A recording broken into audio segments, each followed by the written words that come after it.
बड़ी खबर आपको बता रहे हैं। बिहार में सुबह सुबह ताबड़तोड़ एक्शन देखने को मिला है। 3 बदमाशों का एनकाउंटर किया गया है, जिसके बाद माफिया गैंग में हलचल मच गई है और वहीं दूसरी तरफ सम्राट चौधरी की तारीफ हो रही है। इसी पर और जानकारी के लिए मेरे साथ मौजूद है मेरे सहयोगी नवेंदु सर। सर, सुबह सुबह इतना बड़ा एक्शन हुआ है। देखिए, जिस दिन बिहार में बीजेपी की सरकार बनी और सम्राट चौधरी सीएम बने, उस दिन लोगों को यह साफ साफ समझ में आ गया कि अब बिहार में भी योगी मॉडल चलेगा। बिहार में भी सम्राट चौधरी उसी तरीके से एक्शन लेंगे जैसे उत्तर प्रदेश में योगी आदित्यनाथ लेते हैं, असम में हिमंता विश्व शर्मा लेते हैं, उत्तराखंड में पुष्कर सिंह धामी लेते हैं, महाराष्ट्र में देवेंद्र फडणवीस लेते हैं। ऐसे में सम्राट चौधरी का जो एक्शन नजर आया है वो इस बात की गवाही दे रहा है कि अब बिहार में माफियाओं की खैर नहीं है। चाहे वो कोई बड़ा माफिया हो, किसी पार्टी से जुड़ा हो, या फिर वो किसी बड़े अपराध से जुड़ा हो, किसी बड़े गैंग का हिस्सा हो, या फिर वो किसी गैंग का सरगना ही क्यों ना हो। जो 3 बड़े एनकाउंटर हुए हैं उसने इस बात को प्रमाणित कर दिया है कि बिहार में अब सरकार ने अपना रुख क्लियर कर दिया है कि जो भी माफिया बदमाश होगा उसे मिट्टी में मिलाया जाएगा। अब ये एनकाउंटर कहां हुए हैं तो दर्शकों को बता दें कि एक एनकाउंटर पटना में हुआ है और दूसरा एनकाउंटर सिवान में हुआ है। तो पहले पटना की बात करते हैं, जहां 2 बदमाशों का एनकाउंटर किया गया है। दरअसल अभी कुछ दिनों पहले ही एक सरकारी शिक्षक के साथ मारपीट लूट की खबर सामने आई थी और उसके बाद ये दोनों फरार चल रहे थे। इन दोनों ने ही मामले में लूट को अंजाम दिया था और ये मुद्दा चूंकि बहुत बड़ा हो गया था तो सरकार ने इसमें पुलिस को फ्री हैंड दे दी थी। और पटना के जो एसएसपी हैं उनका बयान सामने आया है कि ये जो एनकाउंटर किया गया है ये माफियाओं को सीधी चेतावनी है कि अब भी मौका है, जो बचे खुचे लोग हैं वो सुधर जाओ, वरना सम्राट चौधरी सरकार का रुख क्लियर है कि अब बिहार में किसी भी माफिया को बर्दाश्त नहीं करेंगे, किसी की गुंडागर्दी को नहीं सहेंगे। और इसलिए पटना में सुबह सुबह 2 बदमाशों का एनकाउंटर किया गया, जिसमें एक का नाम बादल और दूसरे का नाम प्रिंस है। एक का एनकाउंटर किया गया, दूसरे का हाफ एनकाउंटर ही हो रहा था कि उसने सरेंडर कर दिया। दोनों ही बदमाशों के पैर में गोली मारने की प्लानिंग थी पुलिस की। और इसमें आप देखिए कि एक बदमाश जो है उसने पुलिस पर फायर की।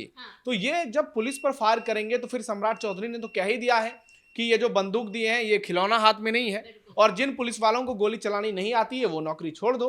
तो ऐसे में सम्राट चौधरी सरकार का जो एक्शन साफ साफ नजर आ रहा है उसके पीछे का कारण है सरकार का क्लियर माइंडसेट, सरकार की स्पष्ट सोच, जिसमें सिर्फ और सिर्फ इस बात पर फोकस किया जा रहा है कि किसी तरीके से माफियाओं का बिहार से पलायन पूरी तरह से करा दिया जाए, यहां पर एक भी माफिया न बच सके।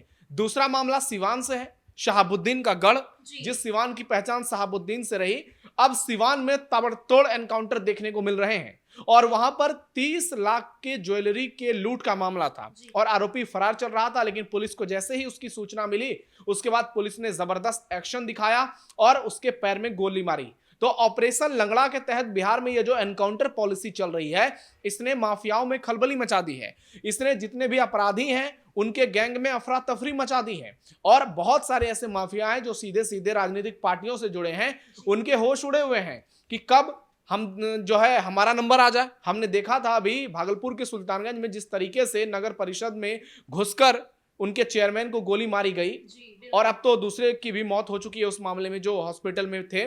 वो कैसे 24 घंटे के भीतर एनकाउंटर देखने को मिला और रामधनी यादव को पुलिस ने मिट्टी में मिला दिया। जी सर, बिहार सरकार तो कह ही रही है कि बिहार में अब कानून का शासन है, लेकिन जिस तरह से ये एक्शन लिए जा रहे हैं उसी तरह से विपक्षी दलों में भी खलबली सी मची हुई है। वो कह रहे हैं कि अपराध अभी भी थम नहीं रहे हैं, बिहार सरकार कुछ कर नहीं पा रही है और ये जो एनकाउंटर्स दिखा रहे हैं ये भी फेक एनकाउंटर्स है। देखिए, अपराध कभी थम नहीं सकता है, हाँ उसकी संख्या जरूर कम हो सकती है। क्या उत्तर प्रदेश में आज के दिन अपराध नहीं होती है? कहां ऐसा? क्या अमेरिका में अपराध नहीं होता? पूरी दुनिया में अपराध को कोई पूरी तरह से खत्म नहीं कर सकता है, क्योंकि जब तक इंसान रहेंगे, बदमाश रहेंगे, अपराध होते रहेंगे।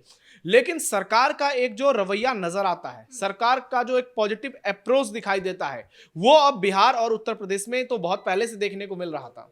देखिए, यूपी में आज भी अपराध हो रहे हैं, लेकिन सरकार का जो एक्शन नजर आया, जो पॉजिटिव अप्रोच नजर आया, उससे यह देखने को मिल रहा है कि अपराध में गिरावट देखने को मिले। जिस तरीके से दिन दहाड़े बिहार में लोगों को उठा लिया जाता था घर से, डकैती हो जाती थी, चोरी घर में घुसकर होती थी, घर में घुसकर दुष्कर्म किया जाता था। अब उस चीज में भारी गिरावट देखने को मिली है और इसका कारण नीतीश कुमार का सुशासन रहा।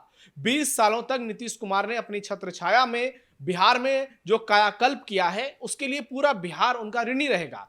और बिहार में कानून व्यवस्था को जो बदला गया, हमने देखा कि पूरे दुनिया में आपने देखा होगा बड़ी बड़ी क्राइम की खबरें आई, दंगे की खबरें आई, लेकिन नीतीश के शासनकाल में बिहार में ऐसा कुछ देखने को नहीं मिला।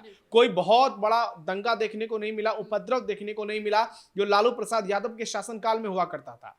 तो ऐसे में विपक्ष अगर सवाल उठा रहा है, इसे फेक एनकाउंटर कह रहा है, तो ये विपक्ष की राजनीति है और विपक्ष तो उसी लिए जाना ही जाता है। और खासकर आज का विपक्ष जिसका एकमात्र मोटो है कि सरकार को किसी तरह से बदनाम करो। हालांकि विपक्ष अपने काम पर लगा हुआ है, विपक्ष अपना काम कर रहा है और अच्छी बात है कि विपक्ष बार बार सवाल उठा रहा है। इससे और जो एक्शन तेज हो रहे हैं उसमें और ज्यादा पारदर्शिता आएगी और लोगों में ये यकीन जाएगा कि 25 सीट आने के बाद भी आरजेडी जो है वो पूरी तरह से बैकफुट पर नहीं गई है। दूसरी ओर सरकार में शामिल लोग इनकाउंटर पॉलिसी की जमकर तारीफ कर रहे हैं। जीतन राम मांझी जो केंद्रीय मंत्री हैं, मोदी सरकार में मंत्री हैं, उनके बेटे संतोष कुमार सुमन जो बिहार सरकार में मंत्री हैं, सम्राट चौधरी के करीबी माने जाते हैं, उन्होंने बयान दिया है कि ये जो एक्शन हुआ है ये बहुत बढ़िया हुआ है क्योंकि बिहार में कानून से अब राज चलेगा, न कि माफियाओं अपराधियों की यहाँ पर जो एक समय में देखने को मिलती थी गुंडागर्दी, अब वो दौर खत्म हो गया। तो बिहार में एनकाउंटर से एक पॉजिटिव संदेश गया है लोगों के बीच कि जो कानून व्यवस्था से खिलवाड़ करेगा, जो बिहार की जनताओं के साथ मारपीट, लूटपाट और बड़े वारदात को अंजाम देने की कोशिश करेगा, उसको पुलिस छोड़ने वाली नहीं है।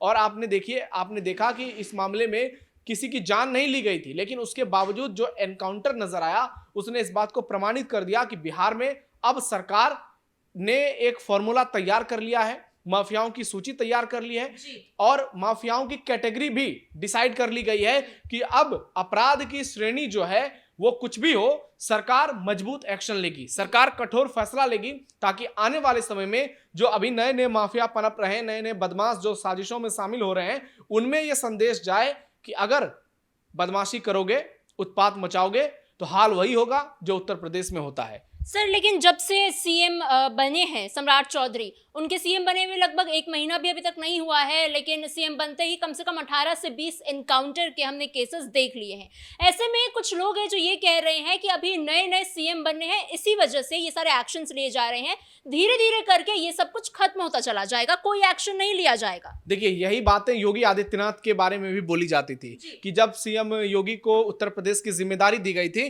तब विपक्षी पार्टियां और जो तमाम विपक्ष के नेता थे वो कह रहे थे कि अभी तो नया नया है, कुछ दिन में योगी ठंडा जाएंगे। लेकिन हमने देखा कि कैसे योगी आदित्यनाथ ने उत्तर प्रदेश के कानून व्यवस्था को पूरी तरह से बदल दिया और एक नहीं सैकड़ों ऐसे एनकाउंटर हुए जिसके बाद यूपी में सुनियोजित दंगे, लोगों के घर में घुसकर जो जान ली जाती थी, उस अपराध में भारी गिरावट देखने को मिली और उसी दिशा में अब बिहार भी आगे बढ़ा है। तो ये बातें कहना ये अपनी जगह पर है, लेकिन जो सम्राट चौधरी ने अप्रोच नजर आया है, जिस तरीके से वो एक्शन ले रहे हैं, उससे तो ये साबित होता है कि ये रुकने वाला नहीं है। और सम्राट तो अभी सीएम बने, जब वो डिप्टी सीएम थे, गृह मंत्रालय की जिम्मेदारी मिली थी नवंबर में, तब से एनकाउंटर देखने को मिला और बिहार में 1-2 एनकाउंटर नहीं हुए, 25 से 30 बड़े एनकाउंटर हो चुके हैं। और सम्राट चौधरी को जब से बीजेपी ने आगे बढ़ाया, इसी माइंडसेट के साथ आगे बढ़ाया कि एक व्यक्ति आपको बिहार में ऐसा चाहिए जो योगी आदित्यनाथ के जैसा बर्ताव करे, योगी आदित्यनाथ के जैसे प्रशासन में उनकी पकड़ हो और जो एक्शन ले तो पूरे प्रदेश में मैसेज जाए। तो ये एनकाउंटर रुकने वाला नहीं है, बुलडोजर एक्शन रुकने वाला नहीं है और ये तब तक नहीं रुकेगा जब तक बिहार से माफियाओं का पूरी तरह से सफाया नहीं हो जाएगा। और सम्राट चौधरी ने तो खुलेआम ये कहा है कि वो चाहे कोई भी क्यों ना हो, बड़ा से बड़ा माफिया हो, किसी राजनीतिक पार्टी से जुड़ा हो, हम किसी को बख्शेंगे नहीं। और ये जो पारदर्शिता नजर आ रही है सरकार की सोच में, ये इस बात को एक बार फिर से प्रमाणित करती है कि आने वाले समय में बिहार का भविष्य जो है वो उज्जवल होने वाला है, क्योंकि अपराध कम होगा तो इसका इंपैक्ट किस पर होगा? जो लोग यहाँ पर इन्वेस्ट करने के लिए आएंगे, जो लोग यहाँ से बाहर निकलकर नौकरी करते हैं, जो लड़कियां एक शहर से दूसरे शहर में पढ़ने के लिए जाती हैं, महिलाएं जो बाजार जाती हैं, छोटे बहुत काम के लिए घर से बाहर निकलती थी, क्या इन सब चीजों को आप पहले की सरकारों में सोच सकते थे? अगर इन चीजों में बदलाव लाना है तो फिर ऐसा ही एक्शन लेना पड़ेगा जैसा सम्राट चौधरी की अगुवाई वाली बीजेपी सरकार ले रही है, एनडीए सरकार ले रही है, क्योंकि लोगों को भरोसा दिलाना है। जैसे उत्तर प्रदेश के लोगों में यह भरोसा गया है कि योगी हैं तो सब कुछ मुमकिन है, हमारे साथ दिन दहाड़े कुछ गलत नहीं हो सकता। रात में भी गलत नहीं हो सकता। आज लखनऊ हो, अयोध्या हो, आजमगढ़ हो, नोएडा हो, आप देखिए रात में 2 बजे लोग बहुत आराम से घूमते हैं सड़क पर। इसी तरह से बिहार की स्थिति को बनाने की कोशिश की जा रही है। नीतीश कुमार के शासन में बहुत चीजें बेहतर की गई और अब सम्राट चौधरी उसको और ज्यादा दुरुस्त करने में लगे हुए हैं, जिसके लिए ये तमाम एनकाउंटर लगातार देखने को मिल रहे हैं और आने वाले समय में ये एनकाउंटर रुकने वाला नहीं है। ये और बड़े पैमाने पर किया जाएगा और बड़े बड़े माफियाओं का किया जाएगा। जिस इन तमाम जानकारियों के लिए धन्यवाद। कुल मिलाकर सम्राट चौधरी लगातार एक्शन मोड में नजर आ रहे हैं, एनकाउंटर किए जा रहे हैं, छोटे या बड़े अपराधी हो किसी को भी बख्शा नहीं जा रहा है। फिलहाल इस ब्रेकिंग में इतना ही। कैमरा पर्सन कुणाल के साथ मैं समीक्षा तिवारी, कैपिटल टीवी बिहार।